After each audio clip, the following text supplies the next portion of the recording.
తెలంగాణలో కాంగ్రెస్ పాలనపై మాజీ మంత్రి బీఆర్ఎస్ ఎమ్మెల్యే హరీష్ రావు మరోసారి తీవ్ర స్థాయిలో మండిపడ్డారు. మాజీ సీఎం కేసీఆర్ ఇటీవల ప్రెస్ మీట్ తర్వాత రేవంత్ సర్కార్ డిఫెన్స్ లో పడిందన్నారు.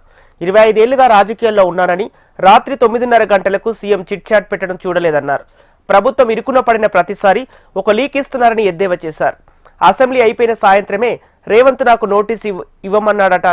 అందులో భాగంగానే formula E race phone tapping case అన్నారు. లీకులు ఇచ్చినా ఎన్ని కేసులు పెట్టినా రేవంత్ను వదిలే ప్రసక్తి లేదన్నారు. కాంగ్రెస్ సర్కార్ వేస్తున్న సిట్ పెద్ద జోక్ అన్నారు. ఒకరిద్దరు పోలీసు అధికారులు పోస్టింగ్ల కోసం అత్యుత్సాహం ప్రదర్శిస్తున్నారని విమర్శించారు.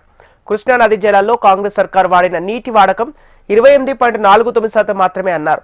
ఇష్యూను డైవర్ట్ చేయడంలో సీఎం రేవంత్ 45 టీఎంసీలకు మంత్రి ఉత్తమ్ కుమార్ రెడ్డి ఉత్తరం రాసిన మాట వాస్తవమని తప్పు ఒప్పుకొని చెంపలు వేసుకొని 90 టీఎంసీలకు మళ్లీ లేఖ రాయాలన్నారు. 7,000 కోట్లను ఉత్తమ్ బట్టి విక్రమార్క పంచుకున్నారని ఆరోపించారు. ఎవరు 20% కమిషన్ ఇస్తే వారికి కాంట్రాక్టులు పనులు అప్పజెప్తున్నారన్నారు.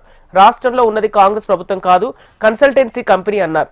అసెంబ్లీ సమావేశాలు 15 రోజుల పాటు నిర్వహించాలన్నారు. ఇక ప్రభుత్వానికి బీఆర్ఎస్ భయం పట్టుకుందని అవకాశం ఇస్తే అసెంబ్లీలో కాంగ్రెస్ సర్కార్ వైఫల్యాలను ఎండగడతామన్నారు హరీష్ రావు.